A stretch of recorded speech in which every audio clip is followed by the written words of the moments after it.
지금 저는 형부와 제 죽은 언니 사이에서 낳은 아이를 키우고 있습니다. 철없는 제 조카는 마치 엄마에게 안긴 듯 행복하게 웃으며 저를 올려다보고 있습니다. 거기다가 더 가관인 것은 금방 고기잡이는 나갔다가 돌아온 지금은 나의 동거남이지만 내년 봄이면 저와 정식으로 결혼하여 제 남편이 될 사람인 제 형부라는 것입니다. 저를 철없이 아니 해맑게 웃고 있는 아이는 우리 언니와 자기 사이에서 낳은 아이고 그런 갓난아기 볼을 쓰다듬으면서 뿌듯하게 바라보면서 어서 갓난아기를 재우라고 보채고 있답니다. 솔직히 지금에야 말을 하지만 언니가 형부하고 결혼을 한다고 말했을 때 저는 죽을 맛이었습니다. 언니는 자신이 먼저 형부와 사랑을 나눈 것으로 알고 죽었지만 사실은 제가 먼저 형부와 사랑을 나누었기에 형부와 먼저 만난 사람은 저였다고 말할 수 있지요. 형부는 외양선의 항해사였습니다. 형부의 아버지는 만년기관원으로 외양선을 타셨는데 말에 따르면 예전에 학교에서 자비를 하던 소사의 경우 그의 자녀들이 교사가 되었으면 하는 것이 꿈이었고 희망이었다고 말하는 것을 볼 수 있죠. 만년기관원으로 기관실에서 자동차로 치면 엔진에 해당하는 거대한 것을 닫고 조이며 정비를 하는 일을 했다고 합니다.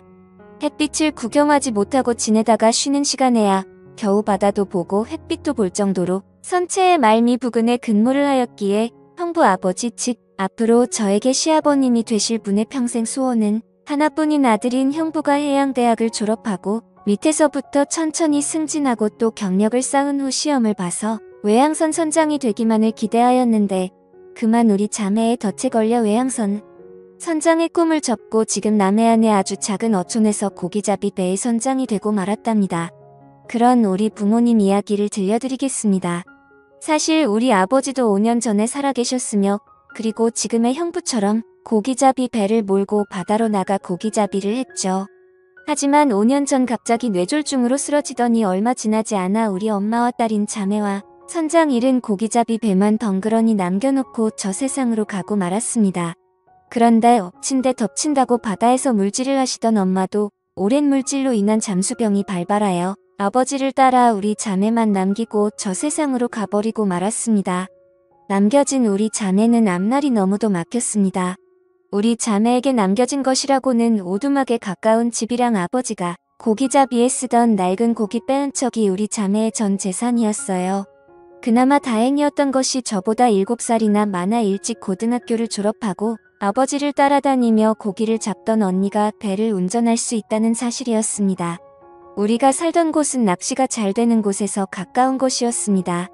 배로 10여 분 이상을 타고 가면 아주 좋은 포인트가 많은 곳이기에 바다 낚시철이 되면 전국에 많은 강태공이 많이 몰리는 곳이기도 하답니다. 토요일이나 일요일 그리고 공휴일의 경우 배를 타려는 낚시꾼들로 북새통을 이루지요.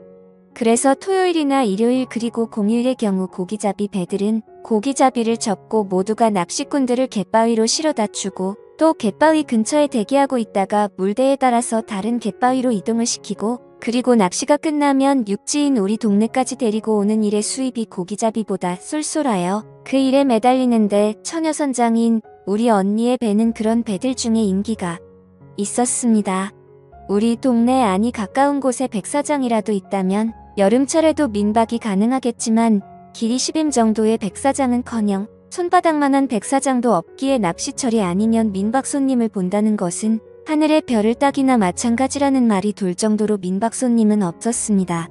그런 우리 동네의 낚시철도 아닌 한여름인 작년 8월에 한 건장한 청년이 우리 동네로 왔고 누구에게서 들었는지는 모르지만 우리 언니를 찾았고 그리고 우리 언니에게 몇 주 머물면서 낚시도 하고 쉬다가 가겠다면서 방을 빌려주고 밥을 해주기를 부탁하였고 마침 제가 대학교 1학년 첫 방학이지만 그 청년이 끝까지 있겠다는 날이 계약을 한 후까지였지만 언니가 저에게 조심스럽게 의견을 묻기에 철이철이고 고기잡이도 시원치 않다는 것을 잘 아는 저였기에 승낙을 했습니다.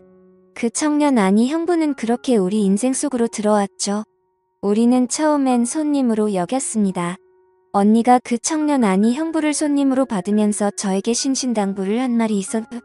그건 그 청년을 남자로 보지 말고 오로지 손님으로만 보라고 그리고 자신도 그렇게 하겠다고 말하였습니다. 하자만 정말이지 민박 손님은 내가 평소 바라던 그런 남자이면 틀림이 없었어요. 그 청년을 해양대학교를 졸업하고 외항선의 3등 항해사로서 한 달간의 휴가를 얻어서 휴가를 온 것이 바로 우리 동네였고 그리고 우리 집에서 민박을 하게 된 것입니다. 아시는 분들은 아시겠지만 고기잡이 배들은 전날 혹은 그 이전에 쳐둔 그물을 끌어올리는 일을 새벽동이 트기 전에 나가서 조업을 해야 하고 그리고 아침 일찍 항구로 돌아와 위판장에 위판을 하여야 하기에 언니는 아침 일찍 조업을 나가야 하였고 그 청년이 낚시를 나간다면 함께 배를 타고 나가 갯바위에 실어다 주고 고기잡이를 하였습니다. 처음 며칠간은 언니의 말대로 손님으로만 대했습니다. 하지만 낚시를 나가지 않은 날 하루 전 그만 그 청년을 남자로 보게 되고 말았습니다. 그날은 그 청년이 낚시를 가지 않고 하루 휴식을 취하겠다고 일요일인 전날 저녁을 먹으면서 저와 언니에게 말하였습니다. 대신 우리 동네 뒷산의 경관이 기가 차다는 이야기를 들었다면서 거기에 오르기로 결심하였다는 것이었습니다. 언니는 새벽에 조업을 나갔고 청년과 단둘이 남아 늦은 아침을 먹으면서 그 청년이 같이 안 가겠냐고 물었습니다. 저는 저도 모르게 언니와의 약속을 어기고 선뜻 승낙을 하고 말았습니다. 그러자 그 청년은 마치 10년직이나 된 것처럼 밥을 먹고 나서 설거지를 하려 하자 제 곁에 나란히 서더니 저랑 같이 설거지를 하였습니다. 저도 모르게 가슴이 두근두근해지더군요. 하지만 티내지 않고 같이 설거지를 마치고 냉장고에 손님 모시고 길 안내하고 올게라고 메모를 써놓고 저는 그 청년과 함께 집을 나섰습니다. 물론 그 청년은 우리 동네 어귀에 있는 구멍 가게에서 빵과 음료수 간식을 사서 가방에 메고 동네를 벗어났답니다. 1년에 겨우 한 달 남짓 육지를 밟아본다는 사람치고는 산을 정말 잘 탔습니다. 1년 12달 365일을 육지에서 사는 저보다 더 말입니다. 산을 타면서 그 청년 아니 형부는 제 손도 안 잡았답니다. 한참을 올라 정상에 오르자 그 청년은 저에게 가지고 갔던 빵과 음료수 그리고 간식들을 제게 주며 먹으라고 하더니 위험스럽기만 한 바위를 타고 오르더니 가방에서 책을 한 권 꺼내더니 아주 낭낭한 목소리를 읽기 시작했어요. 그 책은 바로 제가 좋아하는 도종환 시인의 시들이었습니다. 바람도 자기 이야기를 한다는 것을 알았던지 매우 상쾌하게 불었습니다. 먼 바다도 춤을 추며 일랑거렸습니다. 그게 끝이 아니었습니다. 그 청년은 마치 제가 좋아하는 시를 전부 알기라도 한다는 듯이 바다를 향하여 계속 낭창낭창하게 낭독하였습니다. 청년 오빠의 맑은 목소리는 저로 하여금 부끄럽게도 오줌을 지리게 만들었습니다. 오를 수만 있다면 저도 그 청년 오빠가 올라가 있는 바위 위에 나란히 서서 한 소절씩 교대로 낭독을 하고 싶을 정도였습니다. 하지만 수줍음이 많고 내성적이었던 저는 음료수와 간식을 먹으며 멀리서 그냥 바라보면서 아는 시가 나오면 속으로 같이 낭독하고 있을 뿐이었습니다.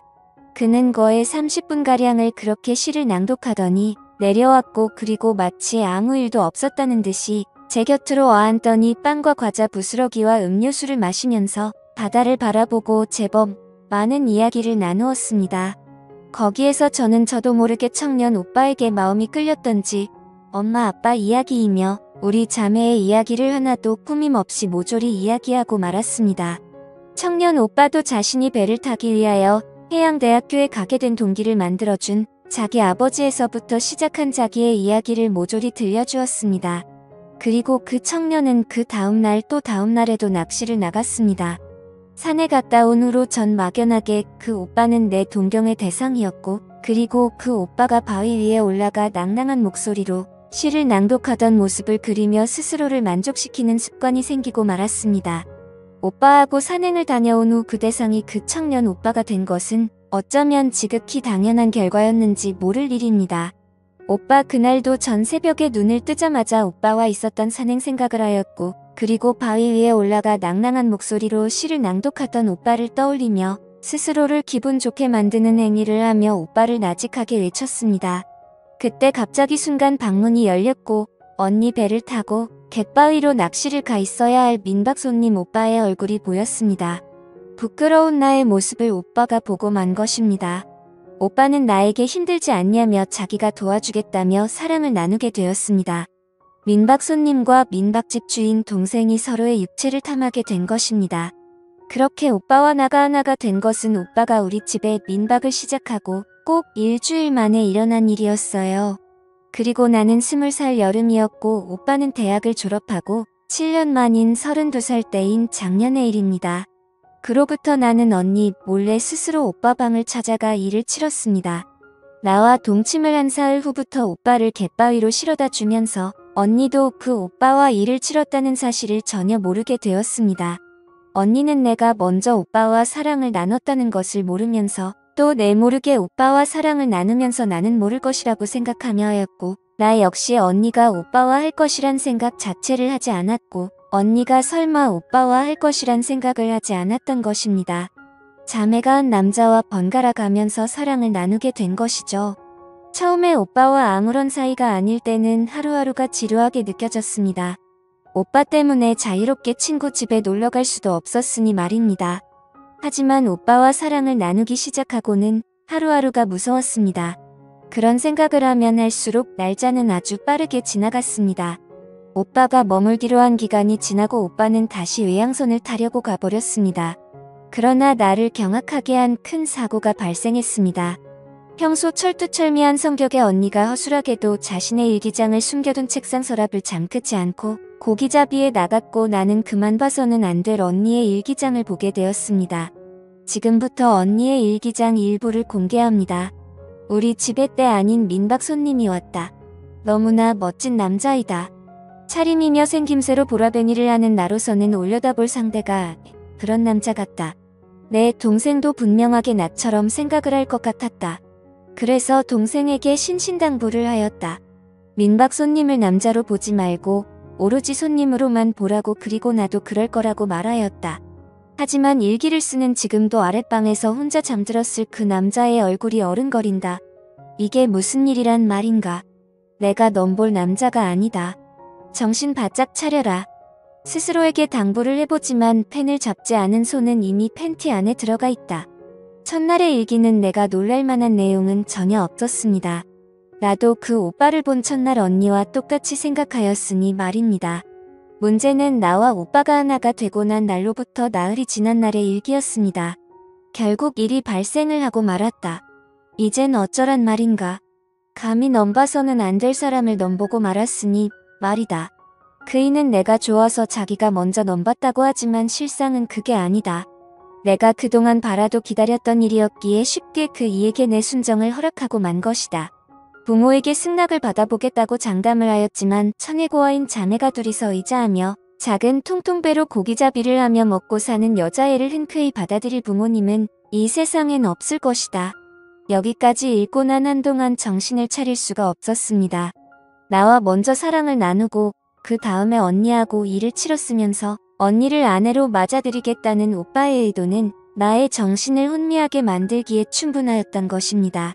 정신을 차리고 다시 언니의 일기장을 집어들었을 때는 이미 제 눈에는 두 줄기의 눈물이 흐르고 있었고, 그 눈물 때문에 언니의 일기장이 흐릿하여 읽을 수가 없었습니다. 그때 결정적인 실수를 하나 하였으니 그 눈물이 언니의 일기장에 떨어졌고, 그 흔적은 나중에 저로 하여금 언니에게 제가 언니보다 먼저 오빠하고 사랑을 나눴다는 사실을 알게 한 계기가 되었고, 언니가 위험을 무릅쓰고 출산을 선택기로 한 이유가 되었으며, 출산을 위하여 수술실로 들어가면서 만약에 자기가 하늘나라에 가면서 태어날 아기와 자기 남편인 형부를 저에게 맡긴다는 부탁이 바로 유언이 된 것입니다. 형부는 아내의 사망으로 충격을 받았고 언니와 있었던 모든 일을 까맣게 잊어버리고 말았습니다. 머릿속에 지우개가 들어있는 것처럼 말이에요. 새벽에 고기잡이를 위하여 들여놓은 그물을 끌어올리고 다음날 아침에 끌어올릴 그물을 치려고 나가는데 형부가 갯바위에 자기를 내려놓아 달라고 부탁을 하였습니다. 몇 번이나 형부를 갯바위에 실어다 주었지만 그물을 끌어올리고 넣는 시간이 아닌데도 형부와 한 배에 같이 타고 있다는 사실만으로도 행복하게 만들었죠. 그런데 오늘따라 형부는 내가 갯바위로 가려고 하자 그냥 내가 조업을 하는 것을 지켜보면 안 되겠냐고 넌지시 물었습니다. 어쩜 난 형부가 나의 배에 타고 갯바위로 가는 날마다 이 말을 기다렸는지도 모를 말이었기에 순순히 승낙을 하였습니다. 아니 속으로 고맙게 생각하였을 정도였습니다. 오늘따라 그물의 무게가 장난이 아니었어요. 요즘 들어 최고의 어획량이 그것을 말하여 주고 있었습니다. 아빠가 돌아가시고 최고의 수확을 올렸으니 말이죠. 더구나 그이가 보는 앞이라 그런지 오늘부터 잡아도 되는 꽃게까지 나의 마음을 들뜨게 만들 정도로 많이 그물에 걸려 있었습니다. 꽃게가 올라오자 그이가 나에게 오며 말을 걸었습니다. 위성으로 보는 TV에서 요즘 인기 있는 프로그램에서 꽃게 라면을 꼭 한 번만이라도 먹어보고 싶었는데 생각만 앞섰지 먹어보지 못하였다면 배에 혹시 라면이 있다면 자기가 끓여보겠다며 기다리라고 말하였습니다. 배가 갑작스런 풍랑을 만날 경우 어디에 임시로 정박을 하여야 할지 모르는 탓에 어선에 비상식량이나 다름없는 라면이 당연히 준비되어 있었습니다. 나는 라면 2봉지를 그이에게 건넸습니다. 물론 다리가 부러져 상품 가치가 무지 떨어진 꽃게도 풍성하게 주고 말이죠. 행여하는 기대감에 부푼 나머지 난 배를 낚시꾼 몇몇이 보이는 곳에서 그이가 라면을 끓이는 동안 천천히 움직여 낚시터에서는 전혀 모습이 보이지 않는 그런 위치에서도 불안하여 육지에서 봐서 배 안에서 무슨 일이 벌어져도 모를 정도의 바다까지 나갔습니다. 거기서 내가 행여나 걱정하는 일이 기어코 벌어지고 말았습니다. 그이와 냄비와 김치를 사이에 두고 앉아 사이좋게 라면을 먹는 도중에 일이 발생을 하고 만 것이었죠. 나는 그렇게 내 형부를 놓쳤고 급히 해경에 신고하여 형부를 건졌습니다. 다행히도 형부는 무사히 살았고 나는 그런 조카와 형부와 함께 이곳에서 행복하게 살 꿈을 꾸고 지낸답니다. 지금까지 제 사연을 들어주셔서 감사합니다. 다들 행복하세요.